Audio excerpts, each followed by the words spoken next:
नमस्कार मित्रांनो. तर हा बँक निफ्टीचा चार्ट आहे. तर आपण काल लेव्हल्स दिल्या होत्या. त्या लेव्हल्सनी वर्कआउट केलं का नाही हे चेक करूया. ठीक आहे. तर बँक निफ्टीने ओपन दिला होता 51,329 म्हणजे जवळ-जवळ आपल्या जी लेव्हल्स होती त्या लेव्हलच्याच बरोबर तिथे. तर काय झालं, की मार्केट तिथं ओपन झालं, पण तिथून डायरेक्टली काय झालं, की डाउन साइडला परत एकदा आलं. मी तुम्हाला सांगितलं होतं, की हा सेलिंग झोन आहे किंवा मार्केट तिथं जास्तीत जास्त तिथं कन्सोलिडेट होतं. तिथून मार्केट डाउन साइडला आलं त्यावेळेस आपलं पहिले टार्गेट होतं तिथून डाउन साइडला आलं. पहिलं टार्गेट होतं 51,021. त्या 51,030 च्याच लेव्हलचा खाली सस्टेन नव्हता. त्याच लेव्हलचा सपोर्ट घेऊन मार्केट आहे असं परत अप साइडला मार्केटने दिला ब्रेकआउट. म्हणजे पहिले जे अप साइड वरून डाउन साइड आलं. पहिल्या ह्याच्यात एक टार्गेट हिट केलं. त्याच्यानंतर त्याच लेव्हलचा सपोर्ट ब्रेक केल्यानंतर त्याच लेव्हलचा सपोर्ट घेतल्यानंतर मार्केट 51,212 त्यानंतर नेक्स्ट टार्गेट होतं 51,321. असे अपसाईडला आपल्याला टार्गेट्स इथं कॅप्चर झालेले आहेत. तर बघूया की निफ्टीमध्ये काय झालंय. ठीक आहे. निफ्टीमध्ये पण की मार्केट मी तुम्हाला सांगितलं होतं की या लेव्हलच्या वरती 24,958 च्या लेव्हलच्या वरती जर मार्केट सस्टेन झालं तर मार्केटमध्ये मोठी मूव्हमेंट येऊ शकते आणि जर त्याच्या खाली सस्टेन झालं तर मार्केट डाऊन साइडला आलं, गॅप अप ओपन झालं, गॅप फिल अप केला. त्यानंतर 24,959 च्या वरती मार्केट सस्टेन झालं आणि एक चांगली अशी रॅली आपल्याला अप साइडला पाहायला मिळाली आहे. त्यावेळेस आपले जे दोन्ही टार्गेट्स होते, ते दोन्ही टार्गेट्स आपले तिथं हिट झालेले आहेत. जवळ-जवळ 142 पॉइंटची रॅली आपल्याला तिथं पाहायला मिळाली आहे. आणि त्याच्यानंतर परत एकदा त्या लेव्हल 25,100 च्या लेव्हल पासून 133 च्या लेव्हल पासून मार्केट पुन्हा एकदा डाउन साइडला आलेलं आहे. तर त्याच्यानंतर फिन निफ्टी. ठीक आहे. तर फिन निफ्टीमध्ये पण same as it is me तुम्हाला सांगितलं होतं, की 23,800 ची लेव्हल आहे. ठीक आहे. 23,800 च्या लेव्हलपासून जर मार्केट डाउन साइडला येऊ शकतं.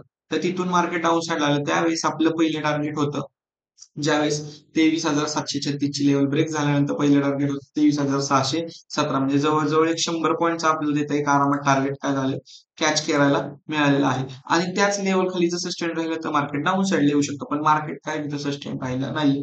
आणि सगळ्यात महत्त्वाची लेव्हल होती 23,710. मी तुम्हाला सांगितलं होतं, की त्या लेव्हलच्या वरती क्लोजिंग देऊ. ठीक आहे. तो सपोर्ट होता. त्या सपोर्टच्या वरती क्लोजिंग मिळाल्यानंतर तुम्हाला एक अप साइडला रॅली मिळालेली आहे. आणि मी लाईव्हला सुद्धा आलो होतो. लाईव्हच्या वेळेस सुद्धा मी तुम्हाला सांगितलं होतं, की मार्केट याच लेव्हलपासून एक अप साइडला इथपर्यंत सांगितलं होतं, की रॅली मिळू शकते. तर हे दोन्ही टार्गेट्स काय झाले, की आपले हिट झालेले आहेत. आता उद्या बँक निफ्टीची एक्सपायरी आहे. तर बँक निफ्टीमध्ये कोणत्या-कोणत्या लेव्हल्स वर्क होतात हे आपण चेक करूया. ठीक आहे. आणि बँक निफ्टी, निफ्टी आणि फायनान्स निफ्टी या तिन्हीमध्ये कोणत्या-कोणत्या लेव्हल्स काम करतील हे आपण चेक करूया. तर हा बँक निफ्टीचा चार्ट आहे. तर बँक निफ्टीने क्लोजिंग दिली आहे. मी आता आहे अशाच लेव्हल का ठेवतोय त्याचं रिझन पण तुम्हाला सांगतो. तर बँक निफ्टीने क्लोजिंग दिली आहे 51,272. उद्यासाठी पण आपल्याला हीच लेव्हल भरपूर महत्वाची आहे. म्हणजे कोणती? तर आजचा हाय. आजचा हाय कोणता? तर 51,374 या लेव्हलच्या ह्याच्यामध्ये मार्केट तुम्ही फक्त स्कॅल्पिंग करा. ठीक आहे. इथं तुम्हाला जास्तीत जास्त एकच 161 पॉइंट 151 पॉइंटचा हा जो झोन आहे, त्या झोनमध्ये मार्केट भरपूर वेळा तिथल्या तिथं साइडवेज गेलेला आहे. तर तुम्हाला छोटे-छोटे टार्गेट्स इथं बुक करा आणि ज्यावेळेस याच्यावरती जर तुम्हाला अपसाइडला एक मोठी मूव्हमेंट म्हणजे अपसाइडला जाताना दिसलं, की त्यावेळेस तुम्ही बायिंगची पोझिशन बनवू शकता. म्हणजे किती? की 51,473 च्या वरती जर क्लोजिंग मिळाली, तर तुम्हाला आरामात 200 पॉइंटचं टार्गेट हिट होऊ शकतं. 51,635 त्याच्यानंतर 51,757 हे असे अपसाइडसाठी 3 टार्गेट्स आहेत आणि उद्याच्या लेव्हलसाठी उद्या जर समजा मार्केट जर पुन्हा एकदा गॅप अप ओपन झालं किंवा गॅप डाउन ओपन झालं, तर काय वर्क होतील? आता तुम्हाला सांगतो गॅप अप ओपन होऊन दे किंवा गॅप डाउन ओपन होऊन दे. आपल्या लेव्हल्स त्या सगळ्या काम करतात. तुम्ही लेव्हल्स फॉलो केल्या, तर त्या लेव्हलपासून तुम्ही फक्त काय की ट्रस्ट ठेवायचं तुमच्या एनालिसिसवर काय की ट्रस्ट ठेवायचा आहे. तर उद्याच्या ह्याच्यासाठी सगळ्यात महत्वाची लेव्हल आहे की 51,200. 51,200 च्या खाली जर मार्केट सस्टेन झालं तर त्यावेळेस पहिलं टार्गेट असणार आहे 51,030 आणि आजचा लो जर ब्रेक झाला म्हणजे 50,960 तो जर ब्रेक झाला तर मार्केट अजून डाउन साइडला 50,811, 50,601 3 आणि त्याच्यानंतर 50,300 62 आणि जर अपसाइडला गेले तर अपसाइडसाठी तुम्हाला काय तेच टार्गेट आहे. पहिलं पण 51,470, 635 आणि 51,600, 757 आणि ते पण ब्रेक झालं तर सगळ्यात लास्टला आपल्याला टार्गेट्स आहे हे 51,876. हे आपल्याला 3 टार्गेट्स तुम्हाला बघायला मिळतील. आता बघूया की निफ्टीमध्ये काय लेव्हल्स आहेत. ठीक आहे. तर निफ्टीमध्ये तो आपल्याला क्लोजिंग मिळाली आहे की 25,041. आपल्याला सगळ्यात महत्वाचं होतं की 25,000च्या वरती क्लोजिंग मिळेल. ठीक आहे. मी आता थोडेसे जरा लेव्हल्स आहेत ना चेंजेस करणार आहे. त्याचं रिझन काय की मार्केट आज डाउन टू अपसाइड पूर्ण अपसाइड वन साइड मूव्हमेंट इथं तुम्हाला मिळालेली आहे. तर उद्याच्या लेवलसाठी आजचा हाय ठीक आहे. आजचा हाय जो आहे तो 25,133 आणि आजचा लो 24,900 हे सगळ्यात आपल्याला महत्वाचे आहे.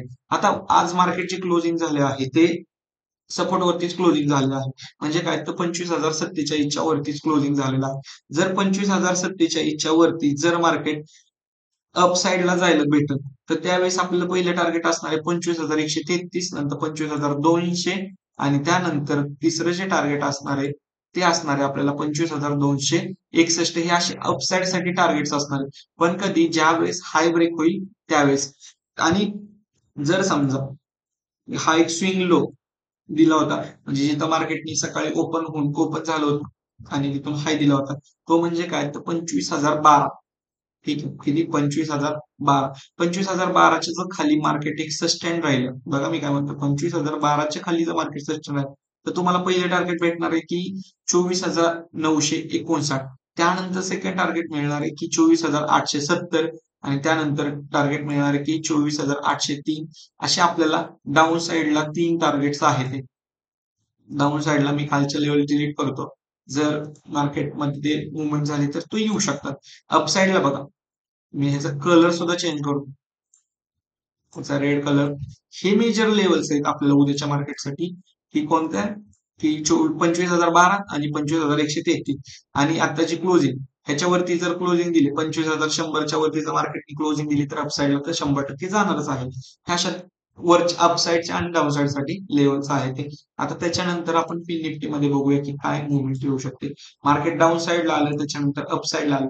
आता उद्यासाठी सगळ्यात महत्वाचं आता जो इथून जिथून मार्केट रिव्हर्स फिरत होतं किती म्हणजे काय 23,600 23,700 राऊंड फिगर लेवल पकडू शकतो आपण 23,700 ही सगळ्यात महत्वाची लेवल आहे आणि ती लेवल जर ब्रेक झाली तर आपल्याला एक 30 पॉईंटचं पहिलं छोटंसं टार्गेट असेल त्यानंतर एक 100 पॉईंटचं आपल्याला टार्गेट मिळेल त्यानंतर 150 पॉईंटचं असे आपल्याला 3 टार्गेट्स असतील आणि जर समजा 23,613च्या जर खाली क्लोजिंग दिली तर तुम्हाला डायरेक्ट 23,400 एक मिनिट 23,300 553 या लेवल 563 आणि त्याच्यानंतर 443 आणि त्यानंतर 312 हे असे तुम्हाला अपसाइड डाऊन साइड साठी सुद्धा टार्गेट्स असणार आहेत आणि आपण आता लवकरच लाईव्ह ट्रेडिंग स्टार्ट करत आहे तर तुम्ही तुमच्या सगळ्या ट्रेडर्स मित्रांना आपले अनालिसिस शेअर करा आणि आपल्या लाईव्ह स्ट्रीमिंगला सगळ्यांनी जॉईन व्हा